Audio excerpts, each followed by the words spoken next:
बेहतरीन ड्रामा से मिल्कियत की आखिरकार आखिरी किस्त आ ही गई। जैसा कि नाज़रीन आपने देखा कि सोहा कितनी दीदा दिलेरी के साथ आगे ज़ावियार के खड़ी होती रही और उसको कहती रही कि वो उससे बिल्कुल भी प्यार नहीं करती और बहुत ज़्यादा नफरत करती है। लेकिन इस नफरत के अंदर का प्यार किसी को नज़र नहीं आया। उसके दिल में इतनी मोहब्बत थी ज़ावियार के लिए कि वो समझ ही नहीं पाया। लेकिन जैसे ही वो दूर होती है तो उसको अपनी इस मोहब्बत का इजहार पता चल जाता है। अंदर ही अंदर इस बात को लेके कुढ़ती रहती है कि आखिर ये सब कुछ क्या हो गया, कैसे उसने ज़ावियार को ऐसे छोड़ दिया। और वो कोई बहाना ढूंढती है कि किसी बहाने की तरह से वो इन सारी चीज़ों को हैंडल कर ले। लेकिन ये आप देखेंगे कितनी परेशान हो चुकी है वो और खुद नहीं समझ पा रही कि वो क्या करे।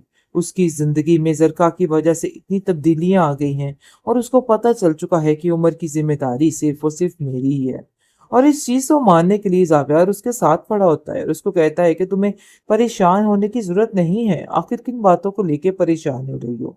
देखो तुम्हारे और मेरे गम साझे हैं, तो इसलिए इन बातों को समझने की कोशिश करो। वो लोग हमारे साथ ही हमारे घर में रहेंगे और हम इकट्ठे भी रह सकते हैं, इसमें कुछ बुरा नहीं है। जिस पर वो इस चीज़ के लिए राज़ी नहीं होती और कहती है कि मेरी इज़्ज़त इस चीज़ को नहीं मानती है। मतलब ये है कि इस्ते नफ्स को ठेस पहुँचती है इन सब बातों की वजह से। लेकिन ज़ावियार उसको समझाने की काफ़ी कोशिश करता है कि देखो ये सारी बातें बिल्कुल बेफजूल हैं और अपने दिल से बिल्कुल ये फजूल बातें निकाल दो।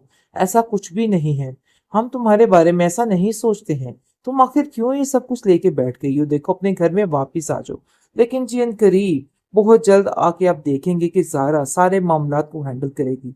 जब ज़ावियार बुरे तरीके से टूट चुका होगा और उसके अंदर कुछ भी नहीं रहेगा, बिल्कुल खाली हो जाएगा। और ऊपर से ज़ारा उसको हर चीज़ को सँभालने के लिए आ जाएगी, क्योंकि वो तो बड़े अच्छे तरीके से वाकिफ़ है कि किरण ने क्या कुछ किया है।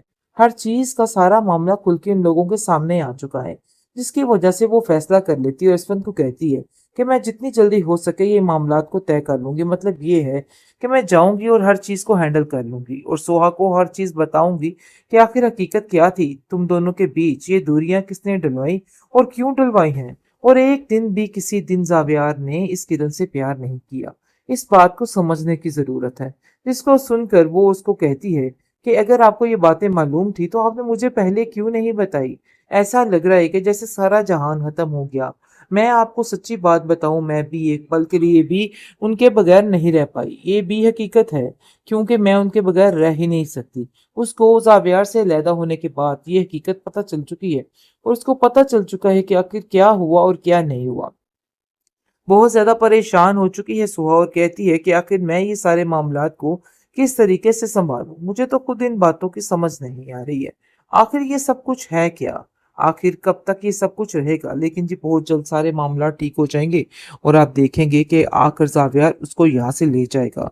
और बल्कि उम्मीद तो इसी चीज़ की है कि ज़ावियार जो है वो उसकी माँ को, राफे की माँ को और उमर को भी साथ लेके जाएगा, क्योंकि वो जानता है कि उन लोगों का कोई और सहारा नहीं है, जिसकी वजह से उसकी माँ पहले तो मना करेगी लेकिन बाद में जानती है कि उसके साथ रहना भी ज़रूरी है, क्योंकि सोहा इस चीज़ के लिए उसको राज़ी कर लेगी। मतलब ये है कि बहुत ही मज़ेदार किस्म का काम होने वाला है और इसका ड्रामे का एंड जो है वो काफ़ी ज़्यादा हैप्पी एंडिंग होने वाली है और सब कुछ ठीक होने वाला है, जिसकी वजह से सोहा भी मुतमिन हो जाएगी और ज़ावियार भी मुतमिन हो जाएगा। इस तरीके से उमर का भी सारा दारोमदार सोहा खुद सँभालेगी और कहेगी कि मैं किसी पर उम्र को बोझ नहीं बनने दूँगी। ये भी मेरा तुमसे यानी कि मेरा आखिरी फ़ैसला है। जिस पर आप देखेंगे कि ज़ावियार भी उसकी हर बात पे राज़ी हो जाएगा और इस ड्रामे का बड़े बेहतरीन अंदाज़ में एंड हो जाएगा। बेहतरीन ड्रामा से मिल्कियत की आखिरकार आखिरी किस्त आ ही गई। जैसा कि नाज़रीन आपने देखा कि सोहा कितनी दीदा दिलेरी के साथ आगे ज़ावियार के खड़ी होती रही और उसको कहती रही कि वो उससे बिल्कुल भी प्यार नहीं करती और बहुत ज़्यादा नफरत करती है। लेकिन इस नफरत के अंदर का प्यार किसी को नज़र नहीं आया। उसके दिल में इतनी मोहब्बत थी ज़ावियार के लिए कि वो समझ ही नहीं पाया। लेकिन जैसे ही वो दूर होती है तो उसको अपनी इस मोहब्बत का इज़हार पता चल जाता है। अंदर ही अंदर इस बात को लेके कुढ़ती रहती है कि आखिर ये सब कुछ क्या हो गया? कैसे उसने ज़ावियार को ऐसे छोड़ दिया?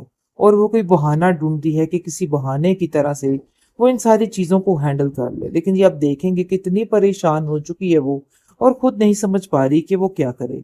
उसकी ज़िंदगी में ज़रका की वजह से इतनी तब्दीलियाँ आ गई हैं और उसको पता चल चुका है कि उम्र की ज़िम्मेदारी सिर्फ़ और सिर्फ़ मेरी ही है। और इस चीज को मानने के लिए जावियर उसके साथ खड़ा होता है और उसको कहता है कि तुम्हें परेशान होने की जरूरत नहीं है, आखिर किन बातों को लेके परेशान हो रही हो। देखो, तुम्हारे और मेरे गम साझे हैं, तो इसलिए इन बातों को समझने की कोशिश करो। वो लोग हमारे साथ ही हमारे घर में रहेंगे और हम इकट्ठे भी रह सकते हैं, इसमें कुछ बुरा नहीं है। जिस पर वो इस चीज के लिए राजी नहीं होती और कहती है कि मेरी इज्जत इस चीज को नहीं मानती है। मतलब ये है कि इससे नफ्स को ठेस पहुंचती है इन सब बातों की वजह से।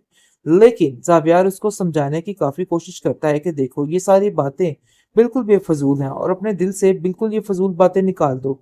ऐसा कुछ भी नहीं है, हम तुम्हारे बारे में ऐसा नहीं सोचते हैं। तुम आखिर क्यों ये सब कुछ लेके बैठ गई हो? देखो, अपने घर में वापिस आ जाओ। लेकिन जी करीब बहुत जल्द आके आप देखेंगे कि ज़ारा सारे मामलात को हैंडल करेगी। जब ज़ावियार बुरे तरीके से टूट चुका होगा और उसके अंदर कुछ भी नहीं रहेगा, बिल्कुल खाली हो जाएगा, और ऊपर से ज़ारा उसको हर चीज को संभालने के लिए आ जाएगी, क्योंकि वो तो बड़े अच्छे तरीके से वाकिफ है कि किरण ने क्या कुछ किया है। हर चीज का सारा मामला खुल के इन लोगों के सामने आ चुका है, जिसकी वजह से वो फैसला कर लेती है और यशवंत को कहती है कि मैं जितनी जल्दी हो सके ये मामलात को तय कर लूंगी। मतलब ये है कि मैं जाऊंगी और हर चीज को हैंडल कर लूंगी और सोहा को हर चीज बताऊंगी कि आखिर हकीकत क्या थी तुम दोनों के बीच, ये दूरियां किसने डलवाई और क्यों डलवाई हैं। और एक दिन भी किसी दिन जावियार ने इस किरण से प्यार नहीं किया। इस बात को समझने की जरूरत है। जिसको सुनकर वो उसको कहती है कि अगर आपको ये बातें मालूम थी तो आपने मुझे पहले क्यों नहीं बताई। ऐसा लग रहा है कि जैसे सारा जहान खत्म हो गया। मैं आपको सच्ची बात बताऊं, मैं भी एक पल के लिए भी उनके बगैर नहीं रह पाई। ये भी हकीकत है, क्योंकि मैं उनके बगैर रह ही नहीं सकती। उसको जावियार से अलहदा होने के बाद ये हकीकत पता चल चुकी है और उसको पता चल चुका है कि आखिर क्या हुआ और क्या नहीं हुआ। बहुत ज्यादा परेशान हो चुकी है सुहा और कहती है कि आखिर मैं ये सारे मामलात को किस तरीके से संभालूं। मुझे तो खुद इन बातों की समझ नहीं आ रही है। आखिर ये सब कुछ है क्या? आखिर कब तक ये सब कुछ रहेगा? लेकिन जी बहुत जल्द सारे मामला ठीक हो जाएंगे और आप देखेंगे कि आकर जावियार उसको यहाँ से ले जाएगा।